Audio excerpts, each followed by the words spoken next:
Daily Coin. My name is Rory, and today is, what is today? Wednesday. It's Wednesday, April the 17th, 2019. I have the very distinct honor and great pleasure welcoming back to the Daily Coin my friend, my associate, someone who I greatly respect their work, and that's Louis Cammarosano, and you can find his work over at smallgold.com. And you can find him on an evening every night at 6 p.m., I believe, Central Time, 7 p.m. Eastern on his Small Gold YouTube channel. And that's a very lively show that I was just on this past Saturday, and we had a really great time. And I wanted, Louis, give me just a second. I want to introduce some folks to, I've got two other projects going on outside the Daily Coin, and one is called Gospel News Network. And that is where I bring my more spiritual Christian life to the table. And it's at gospelnewsnetwork.org. And I've just been finalized situation with where I'm going to join the Gadfly, where I'm going to join Jim Willie and London Paul, Ken Shortgen, and producer CJ over at the Gadfly. And you can find my work over there beginning probably next week at thegadfly.vhx.tv. Louis, welcome back. Well, thank you very much for that introduction, and good luck with your ventures, Rory. How you doing? I'm doing well. I've got my hands full, that's for sure. Sounds like it. I mean, there's no shortage of work to be done here. But I wanted to ask you to come on. Like I said, we had a great time, or I had a great time Saturday night with you. I hope that the feeling is mutual, and we talked a lot about silver. We talked just about exclusively about silver, and today I want to talk about gold. And more specifically, I want to talk about what looks like the central banks, the European Central Bank, the Bank of England, the Romanian Central Bank, which is called the National Bank of Romania. You've got the Italian Central Bank, and you have Venezuela. All three of these nations are attempting to get their gold back in one shape, form, or another. And the European Central Bank and the Bank of England are both saying, well, hold on. It doesn't quite, I know it's your gold. It's your gold. However, there are rules that we have to follow. And it seems like they're kind of setting things up to where they're getting a lot of pushback. I mean, what do you think about this situation, Louis? Well, I think that what's happening is it's all about control. It's not the amount of money that's involved in not Venezuela, but Romania has 101 tons of gold. That's worth about $4.2 billion. I think 65% of it's in London or with the Bank of England. And Italy is a much larger country, has a much larger gold reserves, about 2,450 tons, somewhere in that range.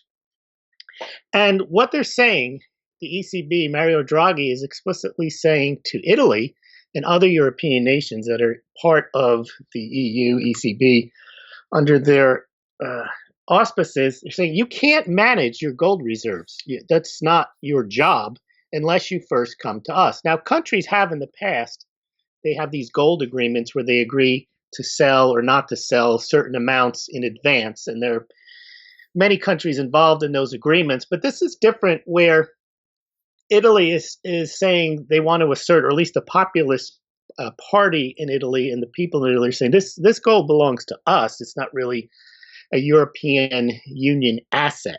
And they're giving them a hard time over that. And it's the same, I suppose, with Romania wanting to bring the gold back from the Bank of England. And I was just thinking when you were talking, if it really was just a matter of getting 60 tons of gold, clearly a country can go out and buy 60 tons of gold, and then the gold that's in England, they can put an order and say, well, just sell that. Thanks for not sending it to me. So go ahead and sell it and send us the cash. And it doesn't seem to be as simple as that. It seems to be, no, you can't go out and buy your own gold, Right. and you can have the gold that's in London sent back to you.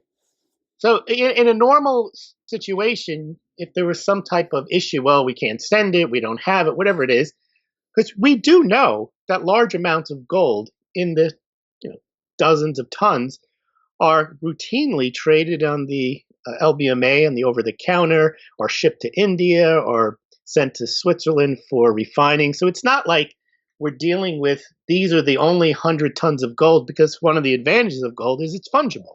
They can easily get, if they wanted, a certain amount of gold. And we know that if the Bank of London has it, they could easily send it. So it seems to be a control mechanism, a bureaucratic mechanism to prevent them from asserting their financial sovereignty in the case of not sending the gold. And they're doing it to Venezuela. And I don't believe it's because they don't have the gold. I believe it's because they don't want Venezuela to have it, and they're using the concept of sanctions. They're saying, look, you're under sanctions. We know what you're going to do with the gold. You're going to use it to avoid sanctions. All right, so you can understand the Bank of England being an ally of the United States against Venezuela. But then how do you apply? You can't apply that rationale to Romania, and you can't really apply it to Italy. They're not in conflict with the United States. They're not in conflict with Great Britain.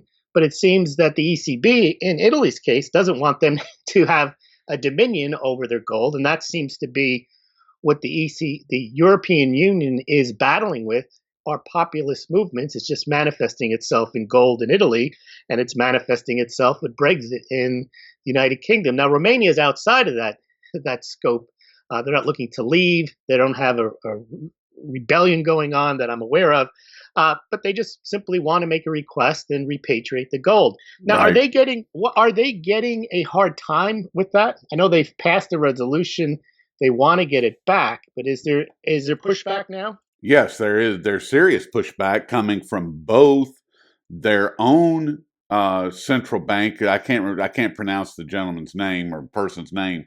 It's Oh, I see. Yes, Adrian yes. Ruska, and he's the senior National Bank of Romania person that's doing the negotiating with the European Central Bank. And both the European Central Bank and this person that's supposedly on the Romanians team is telling them, well, you guys, y'all are just too stupid to manage your own gold, so you need to leave it with us, and let the smart people handle it. Right, but even though it says here that the head of the Central Bank of Romania says that the amendments are prohibiting them from managing their country's gold reserves, which says it's their responsibility of the central banks according to the European Union. Right, which is that's but that's in conflict with Draghi was saying the other day. It's no, you can't manage your own gold reserves without checking with us. And part of managing them is even just where they're stored. Now, Romania is not saying we're going to go out and buy gold. They're not saying we're going to sell gold. They're just saying we want our gold. It's our gold.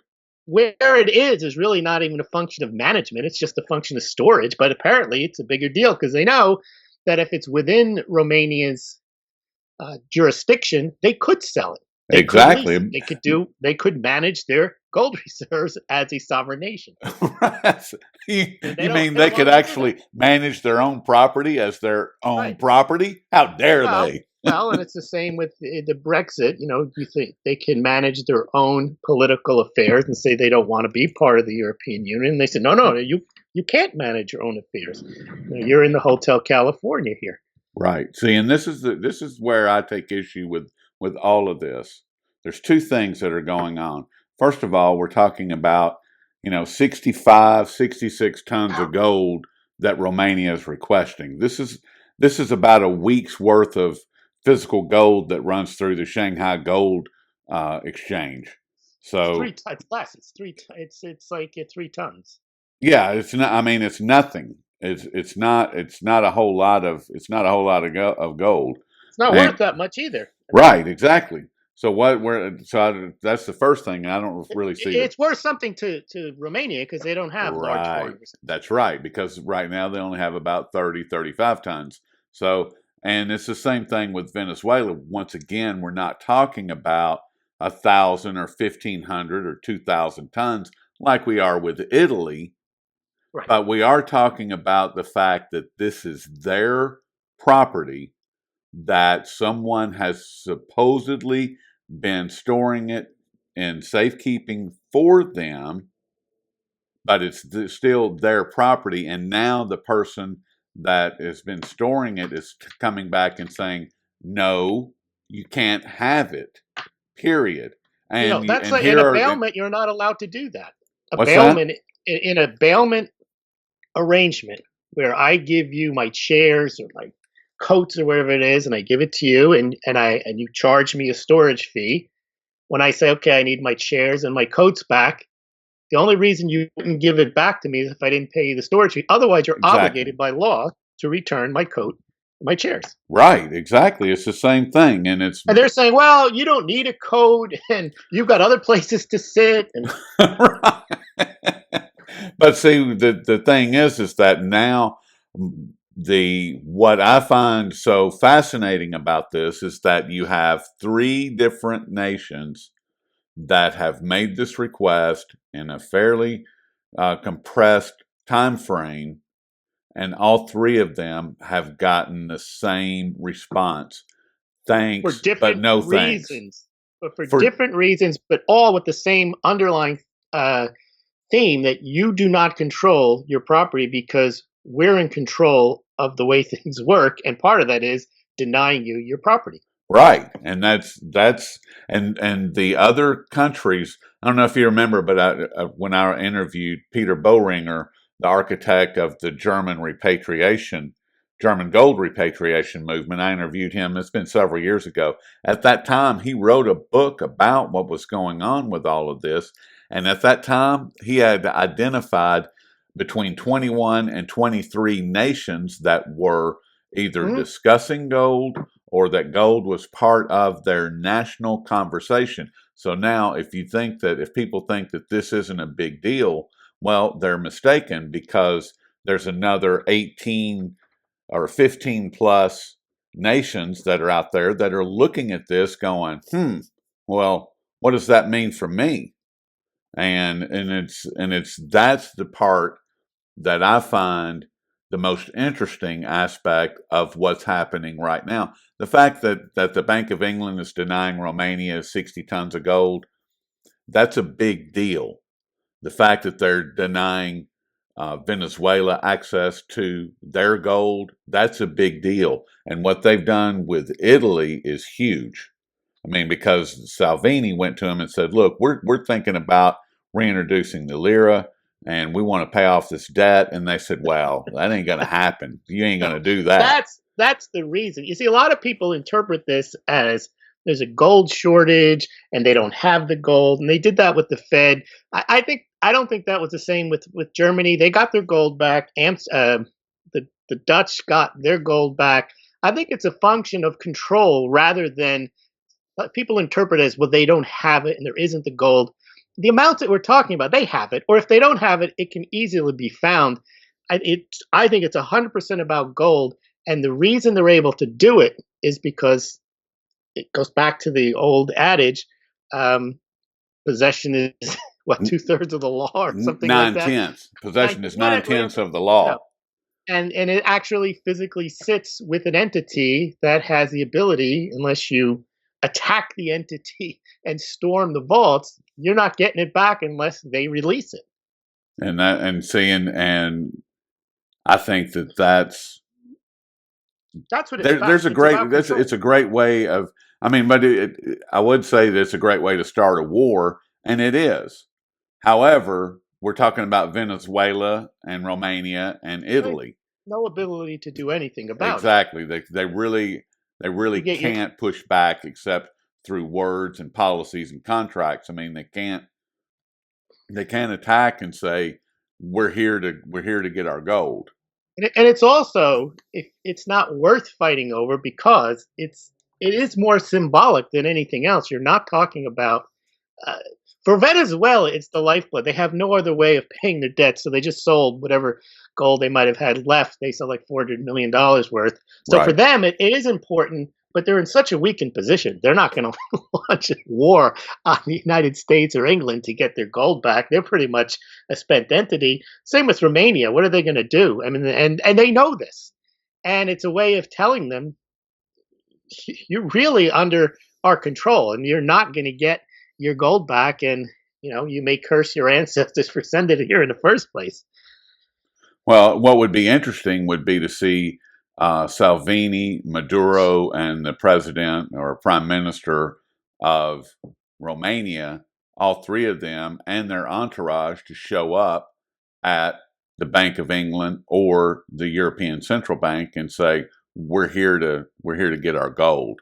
We're here to negotiate, and we're not leaving until we leave with our gold, until we have assurances that it's going to be shipped out, and that's it. We're not leaving until that happens. Only Italy has the standing really to do that, because they are not a hostile. They are, well, Romania too, and they're part of the EU. But Italy is one of the central nations in the European Union.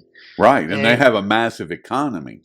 Yes. Now, Venezuela, I don't think it would be in the interest of Romania and Italy to align with them, because they're obviously in a hostile situation vis-a-vis the West. But Romania and Italy could clearly point out, look, we're not a vassal state. We are full members, and we want what's ours. We want belongs to us. It's not that difficult for them. You don't have to make a complicated argument. It's just like in my bailment situation. Louis, what do you need the code for? None of your business. Right. It's my coat in my chair, and I want to sit down with a coat on. And they said, no, we don't want you to do either of those things. You're better off keeping them here. Well, that's your opinion. It's not. I don't share that opinion, so good luck. Now, the only way you're going to get anything there is if they actually pass resolutions in Italy and in Romania. And again, over the amounts, especially with Romania, 65 tons or so, I don't think they're going to do anything about it. What I would do if I thought it was important, I would sell it. I would sell it from England. I said, I don't want it. I don't want to pay the storage anymore. Sell it. Send us the proceeds, and then if I wanted to just buy it yourself and keep it in Romania. Exactly. That's the easiest thing to do. But then again, Draghi is saying, no, you can't manage your own gold reserves. Right. They said, well, we're not managing anything. We just sold them, but that's managing them. And then if you buy them, that's managing them. They don't want you to do that. Now, the question is, though, Rory, why does the ECB? I understand the Venezuelan situation. If they had coats and chairs and hats over there, I can understand. They wouldn't let them have that either. That's a sanctions issue. I don't think that's even a gold issue. The other two are gold issues, because why do they not want them to have gold? Their own gold. And I think in Italy, it's easy to say, it's because they actually want to sell it and pay down their debt. Right. And they want to at least have that conversation. Correct. They also want to have the ability, if they were to leave the European Union, what they want to do, Italy wants to do. There's no secret. Well, not Italy, but some of the people in the populist factions of the government, they want to print lira. Yes. They figured, look, we're under this austerity, and everyone and the ECB is printing money, but they're just buying corporate bonds, and it's not helping us. We want to print lira and get out of this, just like the United States gets to do. Exactly. Just like any other country that has at least some type of like Venezuela cannot print their way out. No one will take the bolivar. But Italy, if it had its gold and it could say, look, we're good for it, we've got a decent economy, they could issue a decent amount of debt and pay some of it down or increase the economy by, it's a proven way of boosting your economy in the short term. There's no two ways about it. Right. QE works. It's not, as people would say, sustainable, but it is a proven way. Look at China. That's how they boosted their GDP. They're now at 320% debt to GDP. And there does come a point where it doesn't work, but Italy's saying, look, we've been starved here. without the lira for 20 years. We haven't been able to conduct aggressive monetary policy like China and the United States. Let us have at some of that. Well, and not only that, I mean, they are right now in negotiations with China to bring the Belt and Road through there, Right. and to I believe they're looking at selling some ports to Russia as well, or if not sell them, lease them to Russia, and of course, that doesn't go over too well with any of these maniacs in the West. Well, it wouldn't happen, Rory, if they were viewed as partners instead of when they feel like they're in some vassal state and they're told you can't make these deals. Right. Then they're saying, well, why did Garibaldi unite the peninsula and Sicily in 1869, but for to be a country? And the whole thing is just it's revealing for the world to see how criminal our system is, and not just the system in the United States or in the UK. It's global. I mean, we can now see that it is, in fact, there are people that are attempting to manipulate everything, and they can't get away. They can't get out of what's being seen.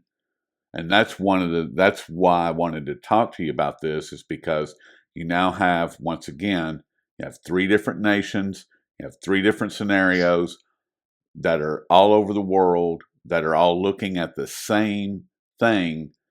Where's our gold? Why can't we have our gold? We want our gold. It's our gold, and you won't give it to us. And that looks really bad for these banking cabals. I mean, most people, I understand that most people around the world, they could care less. They don't know anything about it. Gold to them is jewelry. It's their necklace. It's their ring. I get it.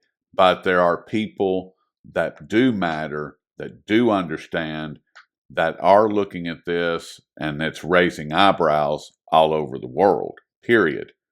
Because it's a serious situation.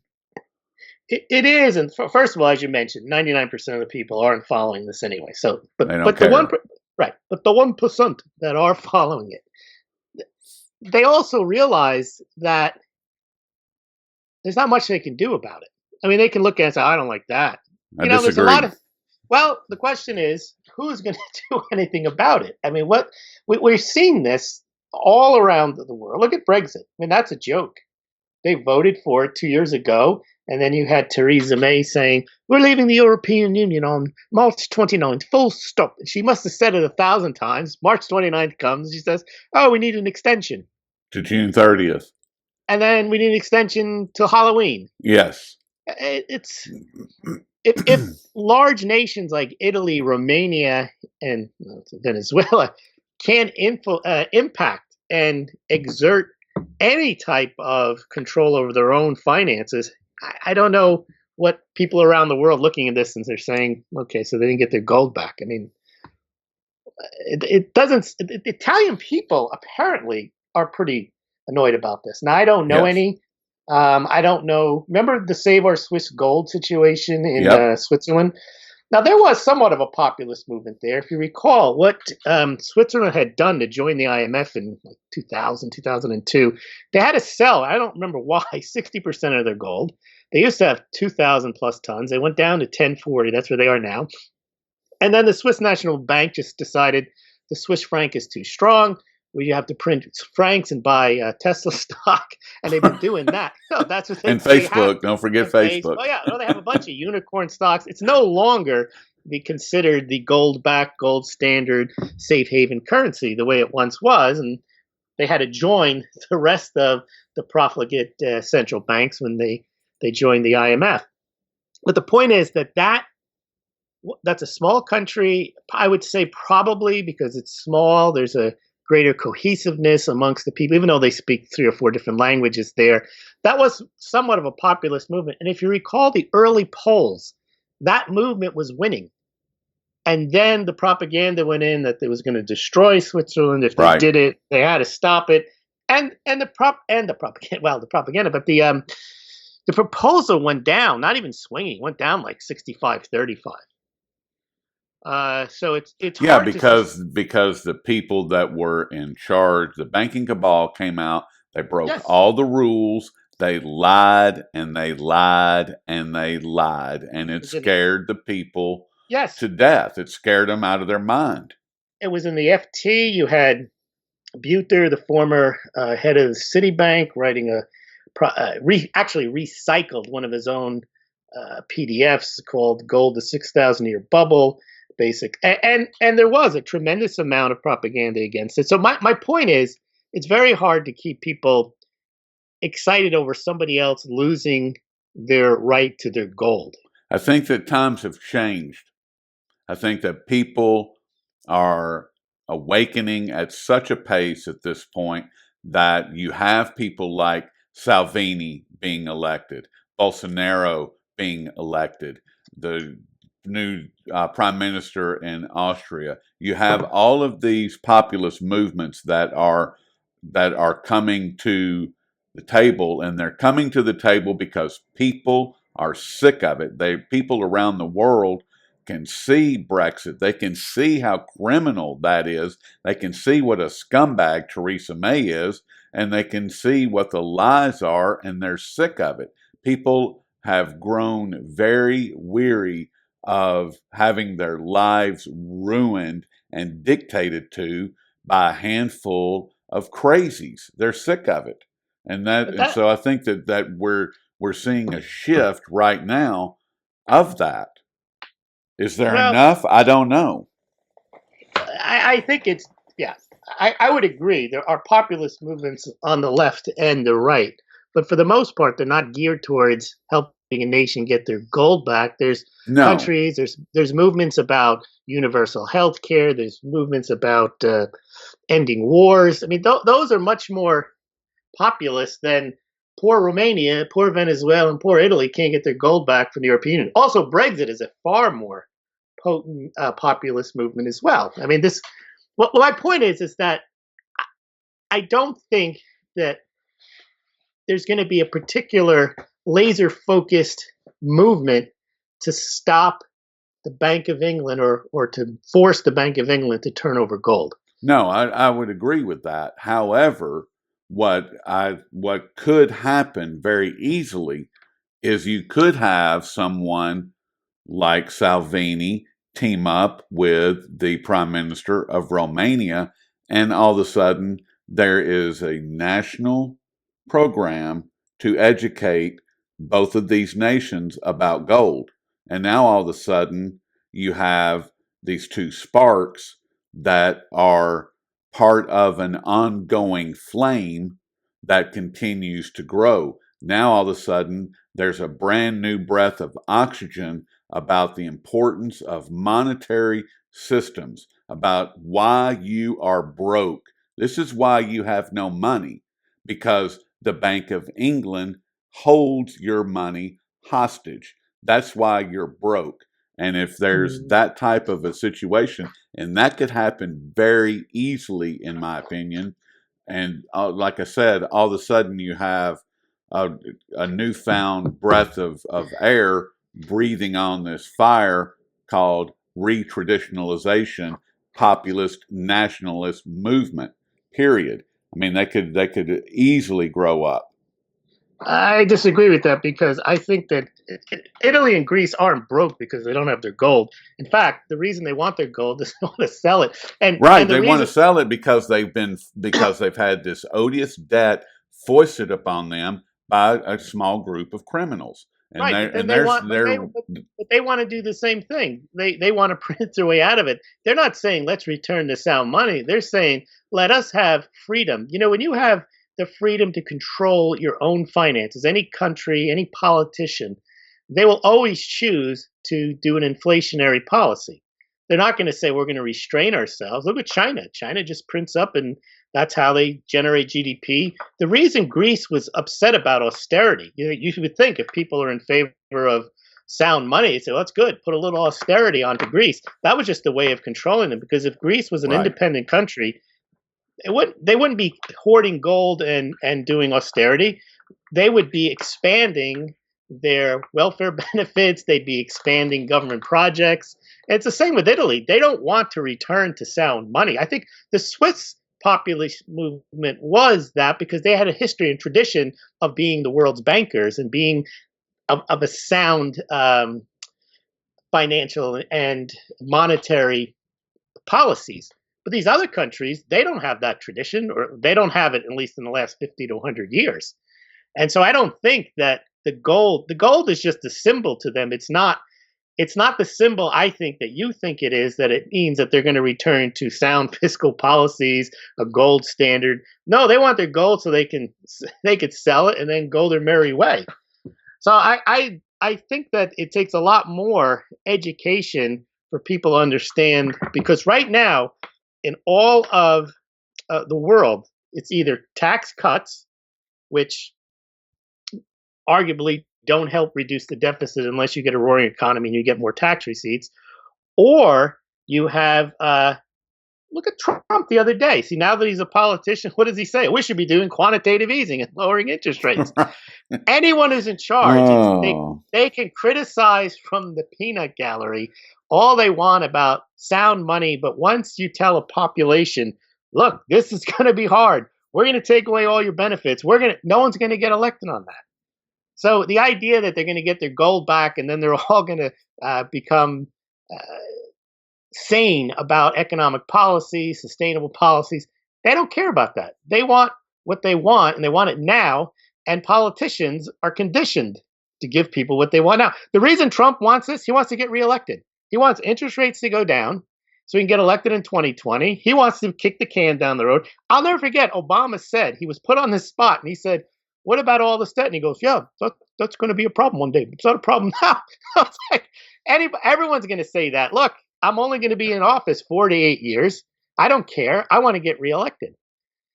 So this idea that somehow people are going to awaken to the fact that the gold is, they just look at it as like if a kid inherits gold from his fiscally prudent father and he's profligate. Having gold isn't going to make him less profligate. He's going to spend it. He's just going to sell it. He's not all of a sudden going to be imbued with sound money principles. He's going to start saving. He's going to start investing money prudently. No, he's going to spend it. He's going to buy a motorcycle. He's going to take a trip across the country, across the world. So that's why I'm not optimistic that this is an issue that's going to rally people into some type of education. Because the people, what I've heard, the Italian point of view is it's ours and we want it. Okay. But it's not it's ours and we want it because we want to set up some type of fiscal nirvana here in Italy. It's ours and we want it. And I understand that. It's definitely property rights are very important. And a child can understand if someone's not giving you back your property, that's reason to be upset. But once you get it, it doesn't mean now all of a sudden they're grown-ups and they're going to act responsibly once they get their gold back. Well, that is absolutely a possibility, but I have to hold out hope. Sorry. I'm going to be the eternal optimist and think that somehow, some way, sanity is going to return. We have to return to sanity at some point. Only if it's forced. If you can print the next dollar or borrow the next yen or lira, they're going to do it. That's just human nature. Because right now, if you look at it, what we had when Obama came into office, $9 trillion worth of debt, unsustainable, can't happen. Not going to get through his 4-year term without a collapse. Well, he got through the 4 years. He got reelected. He got through 8 years. Now they're saying Trump won't get through. You're tempting fate by every time you add on to the debt pile. China's doing it. The United States is doing it. ECB now has more debt on its balance sheet than the Fed does, as a function of starting QE when the United States stopped its QE.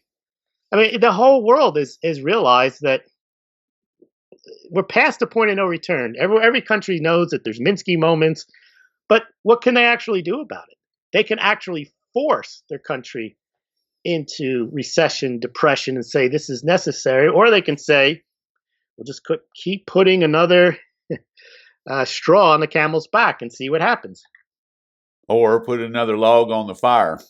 Bingo star. That's what they're doing. No country has. I don't see. There's definitely no populist movement around that's saying, here's what we got to do. We got to stop all this. We're going to pay down our debt. We're going to balance the budget. And who cares what the collateral damage is? Because once we get that all sorted out, we are going to be the richest, the most prudently fiscal country on earth. And isn't it going to be wonderful? No, you're right. That's not being said, but like I said, I'm the eternal optimist, and I'm gonna stay that way because that's the way I like it. I can pray that within what's happening with Italy in particular, I think that's one of our best hopes as far as what I see happening. I really do think that's one of our best hopes. I think they'll get their gold back. I think they can get the gold back, but I don't think that they have to get their gold back. And if they do in fact partner with Russia and China, maybe Putin and will be able to speak some sense into Salvini about get rid of that debt and hold on to your gold. I mean, because that's what he's done. I mean, he's gotten rid of his debt. Russia is now one of the wealthiest nations in the world, because they've gotten rid of their debt and they have gold. But the thing is, Russia was the country that was in charge of the Soviet Union. They were never under the European rule, so to speak, Right. like Italy is. So it's different because Italy is not going to be able just to back out, just as we see that Britain can't just back out. The only reason Russia's been able to do what it's been able to do is because it's had its own sovereignty. And when the Soviet Union ended, they were able to start from wherever they wanted to start from. Same with China. China can do what it wants because it has originally, up until the Trump administration, it had deals that favored it. Yep. And on its own terms. Italy doesn't have its own terms. Greece doesn't have its own terms. The ECB sets those terms for them. That's what the problem is. And it is a problem. Oh, it's a huge problem. And most, I would say, between 30 and 60% of Europeans are opposed to the European Union. Many Polish people are probably more against it than they're for it. They don't have control over their foreign policy. They don't have control over their, as it appears, their fiscal policy. I mean, their monetary policy. They don't have control over their borders. And again, the only country in that union that can do what it wants is Germany. Germany can do a pipeline agreement with Russia, just has to deal with the United States. And they can send a Mercedes plant to Russia, right. Yeah. Which they just did. So basically, the European Union is run by Germany. Yes. If Germany wanted to leave the European Union tomorrow, they would say, okay, guys, you're on your own. They could do it. They couldn't be stopped. Mm-mm-mm. Germany got its gold back, right? Supposedly. Peter Boehringer doesn't buy it because nothing's been seen, nothing's been assayed.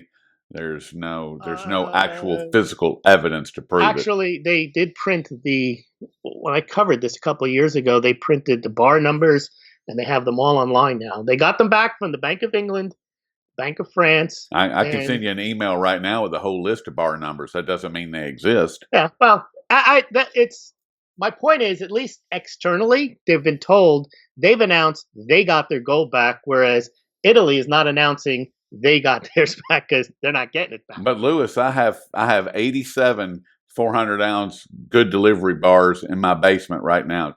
How many of them you want me to send you? No, my point is that no, you can never prove something definitively. My point about Germany is they appeared on the world stage to be able to get what they wanted. They got from France, they got from England, they got from the United States. Now, you could say they're posturing, they're just saying it. Well, then why doesn't Italy just posture and say they got it? Because they're not getting it. What I'm pointing out is that Germany has a much stronger position in the world and in the European Union than Italy does, or than Greece does, or than Spain does, or than the United Kingdom does. The only thing that has power in Great Britain is the Bank of England, because they hold that gold that they won't give up to Venezuela, Germany, and Romania. Italy. but they gave it to Germany.